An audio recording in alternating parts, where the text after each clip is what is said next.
Baik, selamat sore. Izin memperkenalkan diri, nama saya Sandi Putra Pratama. Saya dengan NIM 2502012020255. Eh, dalam UAS kali ini saya mau berperan dalam mempresentasikan leasing versus pembelian tunai dalam pengadaan mesin produksi baru. Baik, selamat sore Bapak dan Ibu sekalian. Assalamualaikum warahmatullahi wabarakatuh. Baik, agenda rapat kita kali ini adalah tentang evaluasi pembelian aset, leasing versus pembelian tunai dalam studi kelayakan pengadaan mesin produksi baru oleh saya, Kepala Divisi Leasing.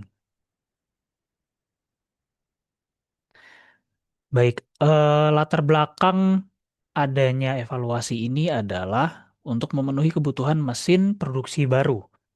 Jadi, kapasitas produksi saat ini tidak lagi mencukupi permintaan pasar yang terus tumbuh. Perusahaan perlu menambah satu unit mesin produksi baru dalam waktu dekat dengan dua opsi pendanaan yaitu leasing ataupun melalui pembelian tunai. Lalu apa tujuan analisisnya yaitu dengan untuk membandingkan total biaya kepemilikan, leasing versus tunai selama masa manfaat mesin. Menilai dampak terhadap arus kas dan likuiditas perusahaan, mempertimbangkan faktor operasional dan resiko non-keuangan, dan memberikan rekomendasi opsi terbaik bagi direksi. Sebagai informasi, mesin produksi baru kita estimasi harganya dibeli tunai yaitu 2 miliar rupiah dengan masa umur ekonomis yaitu 5 tahun. Estimasi nilai residu di tahun kelima itu 10%, ya sama dengan 200 juta, dan tenor leasing yang ditawarkan adalah 5 tahun atau 60 bulan. Baik, eh, kita di sini ada dua skema pendanaan yaitu baik melalui pembelian tunai ataupun leasing. Dengan pembelian tunai, maka konsekuensinya adalah pembayaran penuh di muka yaitu 2 miliar rupiah, aset langsung menjadi milik perusahaan, beban maintenance dan asuransi ditanggung oleh perusahaan, ada nilai residu di akhir masa pakai, dan depresiasi menjadi pengurang pajak tahunan. Berikutnya adalah melalui leasing atau financial lease. Konsekuensinya adalah uang muka 10% yaitu 200 juta, sisanya diangsur. Angsuran tetap yaitu 45 juta per bulan selama 60 bulan atau 5 tahun. Maintenance dan asuransi itu ditanggung oleh lessor. Opsi beli yaitu bargain purchase yaitu 100 juta di akhir tenor. Pembayaran sewa mengurangi beban pajak tahun berjalan. Baik, pembelian tunai di dengan masa umur ekonomis yaitu 5 tahun. Ini di opsi pertama. Kita lihat di sini komponen biayanya dan nilai. Ada harga pembelian mesin di muka sebesar 2 miliar rupiah. Ada biaya perawatan yaitu 80 juta per tahun dikali 5 tahun sama dengan 400 juta rupiah. Biaya asuransi 20 juta dikali 5 tahun yaitu 100 juta rupiah. Dan nilai residu akhir tahun kelima yaitu sebagai pengurang 200 juta rupiah. Dengan total biaya 5 tahun yang akan dikeluarkan dengan opsi beli tunai adalah 2 miliar 300 juta rupiah. Kita lihat di sini catatan keuangannya. Dengan opsi pembelian tunai, maka akan membutuhkan kas keluar besar, yaitu 2 miliar, sekaligus di tahun ke-0, sehingga berdampak pada likuiditas jangka pendek. Lalu berikutnya ada depresiasi garis lurus, yaitu 400 juta per tahun, dapat menjadi pengurang pajak atau tax shield. Berikutnya ada resiko maintenance dan obsolescence, yaitu keusangan teknologi, sepenuhnya ditanggung oleh perusahaan. Mengapa demikian? Karena ketika eh, mesin itu dibeli secara tunai, maka kepemilikannya akan menjadi 100% milik perusahaan. Maka maintenance dan resiko keusangan tersebut otomatis ditanggung juga oleh perusahaan. Baik, berikutnya ada opsi dua yaitu leasing atau financial lease dengan komponen biaya dan nilai sebagai berikut. Uang muka 10% yaitu totalnya adalah 200 juta rupiah Angsuran 45 juta dikali 60 bulan, yaitu 5 tahun, sebesar 2 miliar 700 juta. Opsi beli akhir tenor, yaitu 100 juta. Namun, maintenance dan asuransinya itu ditanggung lesor. Jadi kita sudah nggak mengeluarkan biaya lagi. Dengan total biaya 5 tahun, yaitu total-total 3 miliar rupiah. Catatannya adalah sebagai berikut. Kas keluar awal jauh lebih kecil, 200 juta rupiah, menjaga likuiditas untuk kebutuhan operasional lain.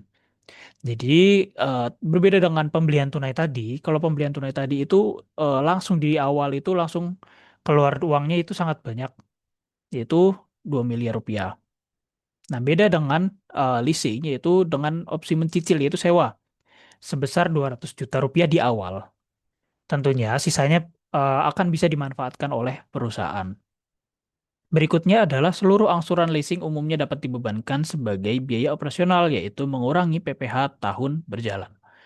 Berikutnya, risiko maintenance dan keusangan teknologi ditanggung oleh lessor. Nah, baik, akan saya lanjutkan, Bapak dan Ibu sekalian. Total biaya nominal selama 5 tahun, kita lihat di sebelah kiri grafiknya adalah melalui pembelian tunai, maka total biaya nominalnya adalah 2,3 miliar rupiah. Berikutnya, dengan leasing, maka akan mengorbankan 3 miliar rupiah. Selisih nominalnya, jika kita lihat di sini ada 700 juta, yang mana lebih mahal opsi leasing. Secara nominal, kita tanpa memperhitungkan nilai waktu uang atau kita tanpa memperhitungkan NPV-nya dulu, pembelian itu, pembelian tunai itu jauh lebih murah daripada leasing. Namun, perbandingan ini belum mencerminkan arus kas keluar terjadi. Aspek penting berikutnya yang perlu dianalisis adalah nilai kini atau present value dari kedua skema. Sekarang kita lihat perbandingan nilai kini, yaitu net present value atau NPV dengan diskonto 12%. Melalui pembelian tunai adalah 2,247 miliar rupiah dan dengan leasing 2,203 miliar rupiah. Dengan asumsi biaya modal, cost of capital, perusahaan 12% per tahun, nilai kini biaya leasing itu sedikit lebih rendah dibanding pembelian tunai, dengan selisih kurang lebih 44 juta rupiah. Ini terjadi karena pembelian tunai membebankan kas keluar besar di tahun ke-0, sedangkan leasing itu dia dibagi rata sebetulnya, dibagi rata selama 5 tahun. Jadi kita mencicil selama 5 tahun. Sehingga nilai kininya lebih ringan ketika didiskontokan dengan biaya modal perusahaan. Nah, berikut Bapak dan Ibu sekalian bisa kita lihat dalam tabel, yaitu tabel detail perhitungan NPV dengan diskonto 12%. Di sini kita bisa lihat dari tahun ke-0 sampai tahun ke-5 dan ada faktor diskontonya 12%. Kita bandingkan pembelian tunai dan leasing. Di mana jika kita lihat perbandingannya, di pembelian tunai itu langsung 2 miliar di awal, di tahun ke-0. Sementara kita lihat di tabel leasing itu 200 juta. Nah, eh, kenapa leasing lebih jauh bisa lebih murah daripada pembelian tunai? Karena berdasarkan perhitungan net present value-nya, sebagaimana kita lihat, eh, nominal itu ada namanya inflasi. Ada namanya inflasi Bapak Ibu dan sekalian, Bapak Ibu sekalian, yang mana itu perlu kita perhitungkan. Nilai yang sekarang mungkin nilainya jauh mengurang di masa depan, maka dari itu kita perlu memperhitungkan net present value-nya.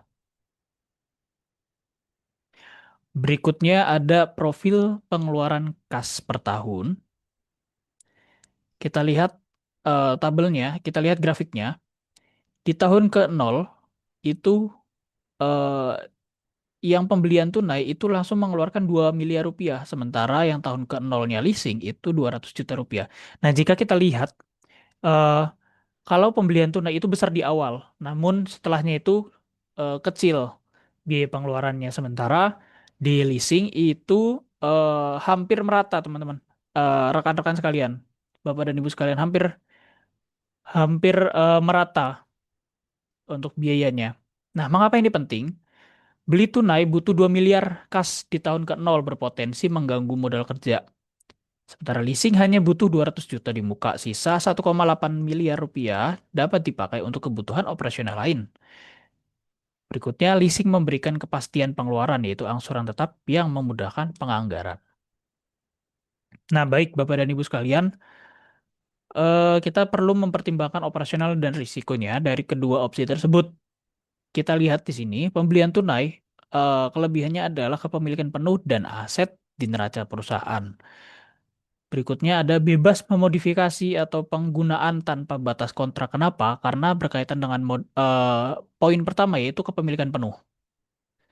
Jadi karena kepemilikan penuh, jadi kita bebas untuk memodifikasi apapun yang ada di mesin tersebut.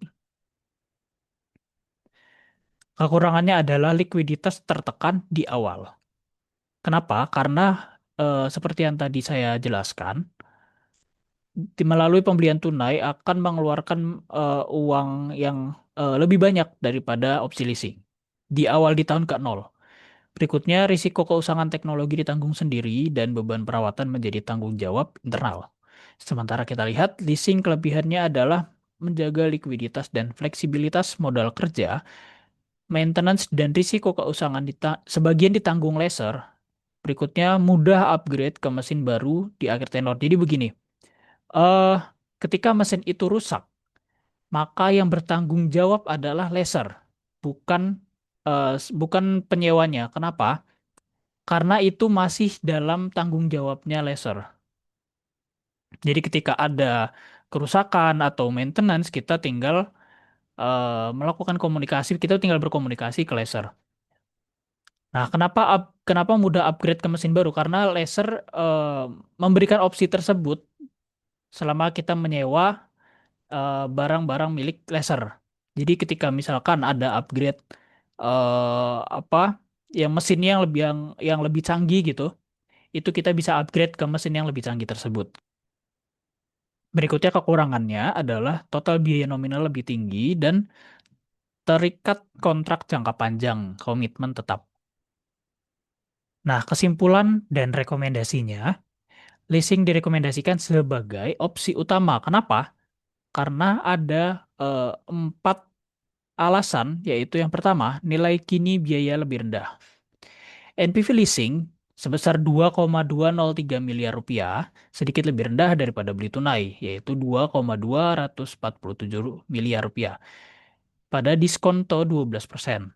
Yang kedua, likuiditasnya terjaga, yaitu menghemat 1,8 M kas di tahun ke-0 yang dapat dialokasikan untuk kebutuhan operasional atau ekspansi lain.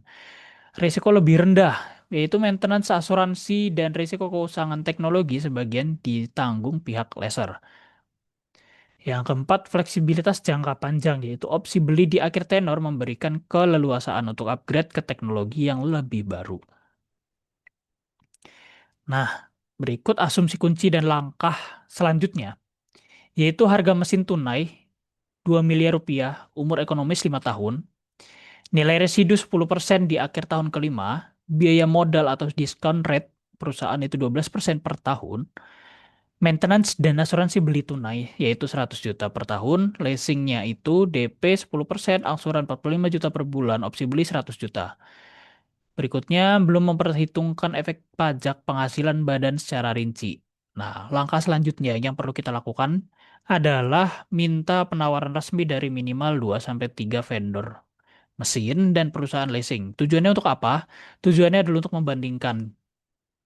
Jadi kita perlu juga membandingkan dengan vendor-vendor lain yang kemungkinan bisa lebih rendah lebih murah daripada yang saat ini kita asumsikan.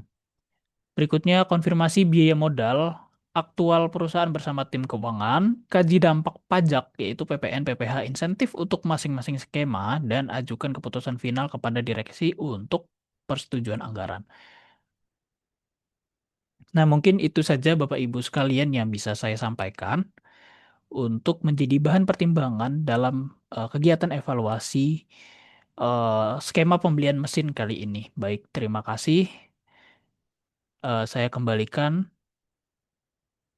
ke moderator.